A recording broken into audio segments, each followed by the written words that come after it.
Assalamualaikum warahmatullahi wabarakatuh. Halo pemirsa TV Peduli dimanapun Anda berada. Senang sekali kami berdua hadir kembali di layar kaca Anda. Tentunya sejumlah informasi menarik yang sayang untuk Anda lewatkan kali ini. Tetap bersama saya Johar Manikam dan saya Erni Rusdin. Dan pemirsa jangan kemana-mana, mari kita saksikan apa kabar Parepare selengkapnya untuk Anda.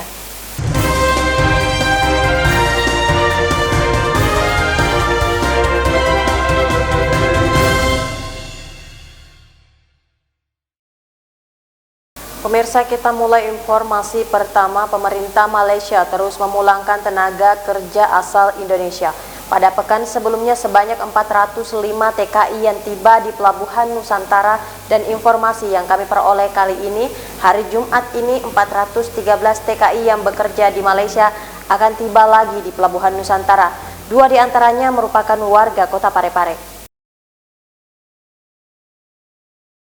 413 warga negara Indonesia atau pekerja migran Indonesia asal Malaysia kembali akan tiba di Pelabuhan Nusantara Parepare dengan menggunakan KM Thalia pada Jumat 3 Juli 2020. Hal tersebut terungkap dalam rapat koordinasi penjemputan warga negara Indonesia yang dipimpin langsung Sekretaris Daerah Kota Parepare Haji Iwan Asaat APMSI di Gedung Baruga Kompleks Rumah Jabatan Wali Kota pada Rabu 1 Juli 2020 kemarin. Meliputi kurang lebih 20 kabupaten kota, mulai dari Kota Makassar sampai dengan Kabupaten Takalar. Petunjuk dari rapat di provinsi kemarin juga menyebutkan semua wajib menjemput warganya yang akan tiba tanggal 3 Juli 2020 di Pelabuhan Nusantara, dan bagi daerah yang seperti Makassar, Goa, terus yang berdekatan Maros mungkin dan berdekatan dan jumlahnya sedikit, itu boleh disatukan. Itu kita menunggu petunjuk lebih lanjut hasil koordinasi para sekda yang ada di kabupaten kota yang ada. Dari 413 WNI tersebut, terdapat 225 pekerja migran Indonesia asal Sulawesi Selatan yang tersebar di 20 kabupaten kota, 2 diantaranya warga kota Parepare. Hadir dalam rapat koordinasi penjemputan tersebut diantaranya Danyon B. Brimob Parepare Kompol Sapari Esos, Kepala Bagian Ops Polres Parepare Kompol Haji Muhabar, dan Pos TNI Angkatan Laut Lettu Nurdin C., Kadis Perhubungan HM Iskandar Nusu SSTPMSI, Kadis Tenaga Kerja Kota Parepare Abdul Latif SEMM, serta undangan lainnya dari KSOP, KKP, dan PT Pelindo. Syahril Sandi, TV Peduli mengabarkan. Pemirsa, sebanyak 28 calon peserta didik baru tahun ajaran 2020-2021 di UPTD SD Negeri 24 Kota Parepare untuk tahap awal telah rampung dilaksanakan melalui pendaftaran online di tengah pandemi COVID-19. Berikut liputan selengkapnya. Penerimaan peserta didik baru atau PPDB tahun ajaran 2020-2021 di UPTD SD Negeri 24 Parepare untuk tahap awal telah rampung dilaksanakan. Untuk tahun ajaran ini, UPTD SD Negeri 24 menerima calon peserta didik baru sebanyak 28 peserta. Kepala UPTD SD Negeri 24 Haji Muhammad Dahlan mengungkapkan, selain melalui pendaftaran online di tengah pandemi COVID-19, UPTD SD Negeri 24 melalui tim operator juga tetap melayani pendaftaran secara manual karena masih banyak orang tua calon peserta didik yang kurang memahami penggunaan aplikasi PPDB online. Jadi melalui manual itu dikumpul itu berkas, kemudian setelah kemarin 1 minggu yang lalu operator sekolah SD 24 bersama dengan tim membantu orang tua siswa mendata yang bekerja sama dengan Dinas Pendudukan Sipil atau Dukcapil dengan Dinas Pendidikan. Sementara itu, untuk menuju tahun ajaran baru, Kepala UPTD SD Negeri 24 mengemukakan peran sentral kepala sekolah dan guru sangat dibutuhkan untuk memberikan motivasi kepada peserta didik lewat pembelajaran keagamaan supaya ada balance dari pendidikan tersebut agar siswa senantiasa mampu menata hati, olah rasa, dan olah pikir dalam menghadapi era new normal dengan tetap mengikuti protap kesehatan COVID-19. Andi, TV Peduli mengabarkan.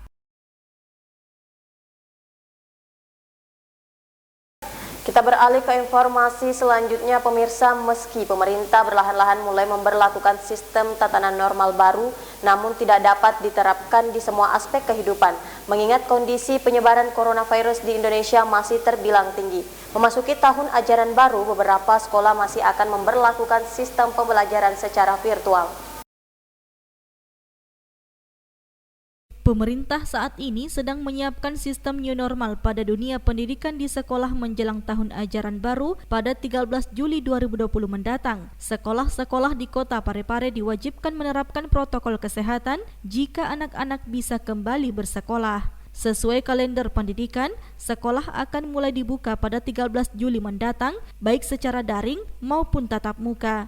Namun melihat pandemi COVID-19 yang masih belum reda, beberapa sekolah masih akan menggunakan sistem online dalam proses pembelajaran. Salah satunya adalah UPT SMA Negeri 2 Parepare. Pihak sekolah menyatakan untuk menghindari hal-hal yang tidak diinginkan, pihak sekolah masih menunda sistem pembelajaran secara tatap muka, sehingga proses pembelajaran secara online masih akan dilakukan pada tahun ajaran baru nantinya. Saat ini masih pandemi belum melandai, maka kemungkinan besar nanti ini sekolah kami ini tahun ajaran baru ini ya masih menggunakan pembayaran online. Ya. Artinya seperti itu, karena jangan sampai kita melaksanakan tatap muka sehingga kejadian-kejadian yang kita tidak inginkan dapat terjadi. Itu masalahnya.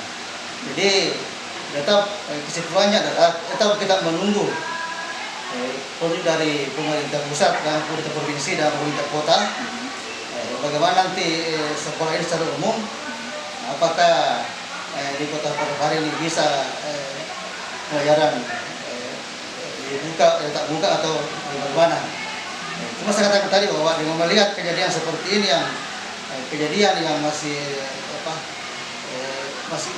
pandemi ini masih seperti ini, maka mungkin besar kemungkinan ya kita masih menggunakan pelaksanaan secara online. Jadi belum memungkinkan. Erwin TV Peduli mengabarkan. Pemirsa, angka tindakan asusila terhadap anak meningkat drastis pada tahun 2020 jika dibandingkan dengan tahun-tahun sebelumnya. Tindakan asusila terhadap anak meningkat drastis sebanyak 17 kasus. Hal tersebut membuat masyarakat semakin tetap waspada terhadap predator anak. Dengan tertangkapnya pelaku kasus pelecehan seksual kepada anak di bawah umur, menambah kasus kekerasan seksual terhadap anak yang tercatat di Polres Parepare. Kasus seksual yang menimpa anak-anak cenderung meningkat pada tahun 2020 jika dibandingkan dengan tahun sebelumnya. Hal tersebut diungkapkan Kanit Pelayanan Perempuan dan Anak Satreskrim Polres Parepare Aibda Dewi Natalia Nova. Setidaknya di awal tahun 2020 hingga pertengahan tahun ini, angka tindakan asusila terhadap anak meningkat drastis sebanyak 17 kasus, yang mana pelakunya merupakan orang terdekat mereka. Untuk kasus tubuh ini agak meningkat dari tahun 2019. Sudah ada hampir sekitar 16 untuk kasus tubuh. Peningkatannya berapa persen? Peningkatannya agak meningkat, sangat meningkat. Nah, tapi pokoknya dari meningkat. Dari tahun 2019, karena ini kan baru pertengahan sudah hampir 17. Sudah 17. Corona tidak. Perlunya pendampingan hukum serta penguatan kapasitas perempuan dan anak diharapkan dapat dilakukan sehingga masyarakat semakin sadar hukum demi mengurangi kecil angkanya kekerasan terhadap anak dan perempuan. Erwin TV Peduli mengabarkan. Masih bersama saya Johar Manikam dalam Apa Kabar Parepare. Saudara, larangan pemerintah menggelar acara hajatan termasuk pesta pernikahan selama masa pandemi beberapa bulan kemarin membuat sebagian masyarakat memilih mengundur waktu pelaksanaan pernikahannya. Memasuki tatanan normal baru, secara perlahan-lahan masyarakat mulai menggelar acara pernikahan.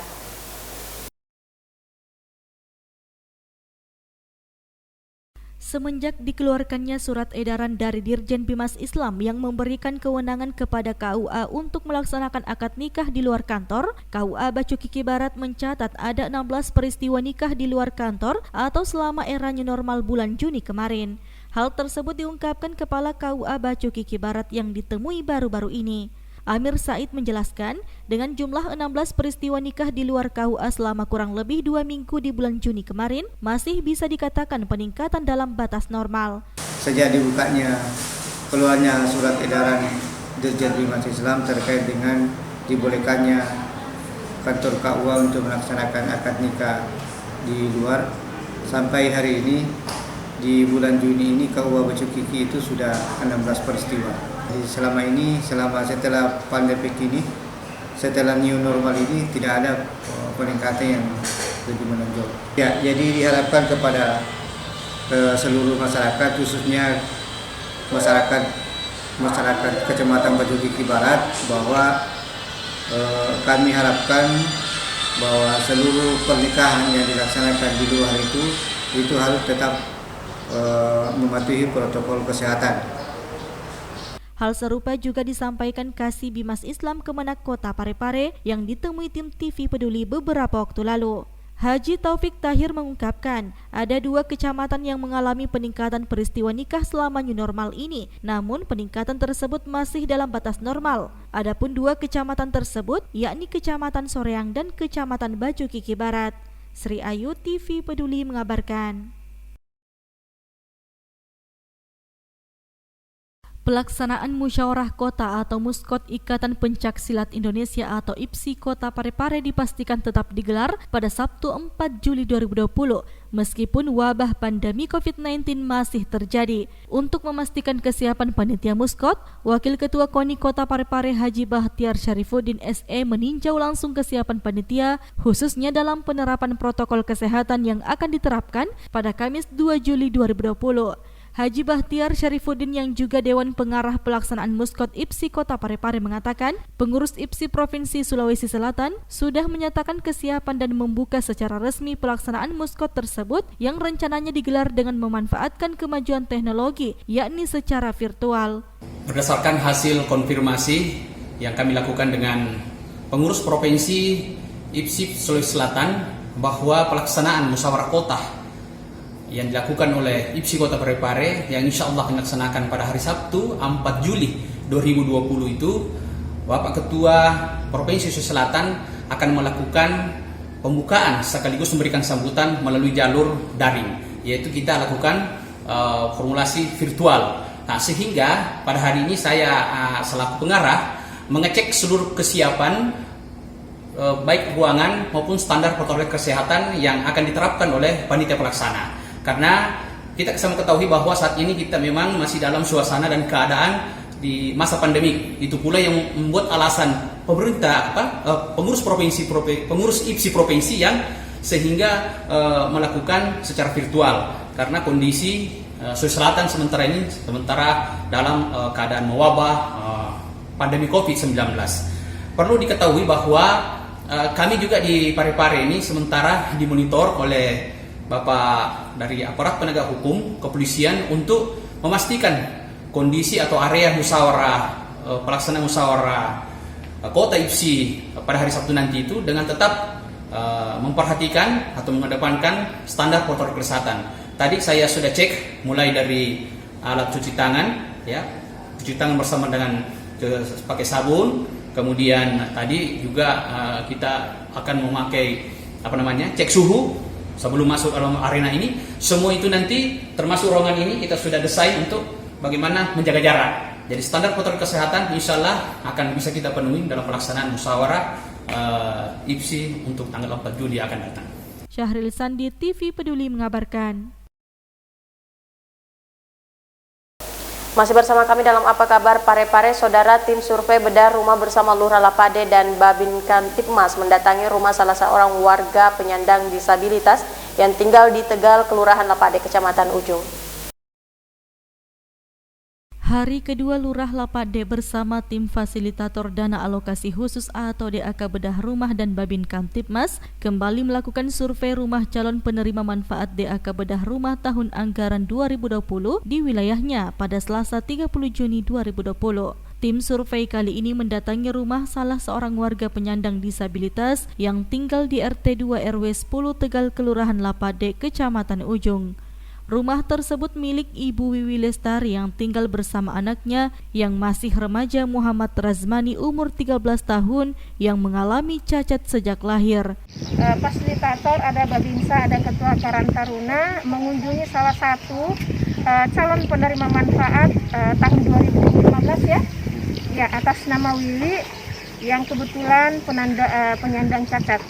Tim fasilitator DAK Bedah Rumah masih akan terus melakukan survei ke 51 rumah calon penerima manfaat khusus wilayah Kelurahan Lapade untuk memastikan rumah tersebut layak atau tidak untuk diberikan bantuan DAK Bedah Rumah tahun anggaran 2020. Andi TV Peduli mengabarkan. Pemirsa, sebagai upaya untuk mensejahterakan karyawan atau pegawai, Rumah Sakit Umum Daerah Andi Makassau, Kota Parepare tengah mengkonsep pendirian koperasi karyawan. Berikut informasi selengkapnya.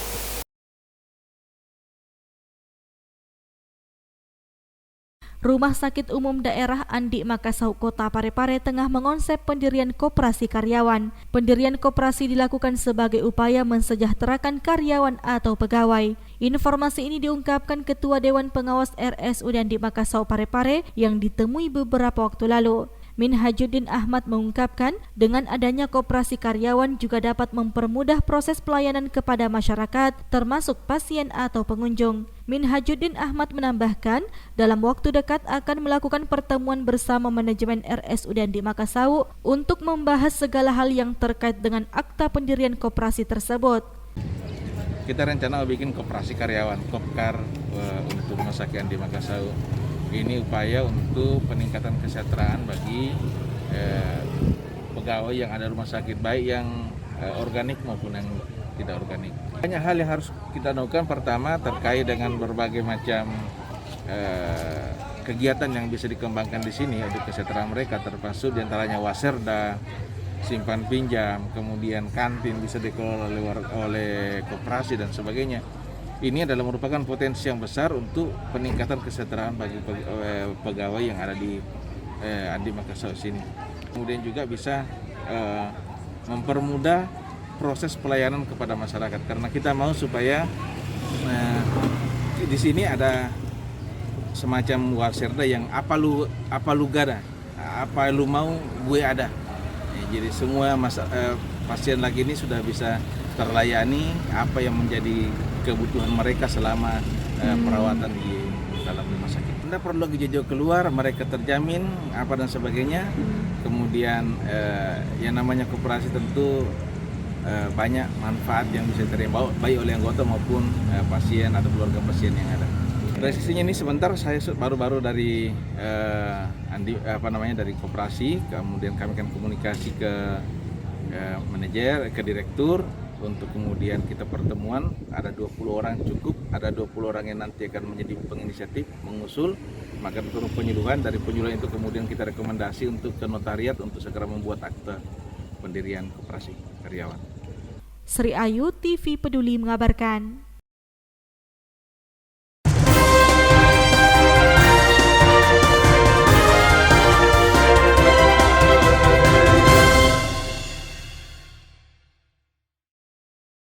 Dan pemirsa, informasi yang baru saja Anda saksikan sekaligus mengakhiri kebersamaan kita untuk saat ini. Tetap perbaharui informasi Anda dengan menyaksikan seluruh program persembahan dari kami TV Peduli Inspirasi Parepare Maju. Saya Erni Rusdi. Saya Johar Manika mewakili segenap kru yang bertugas mengucapkan terima kasih atas kebersamaan Anda dan sampai jumpa.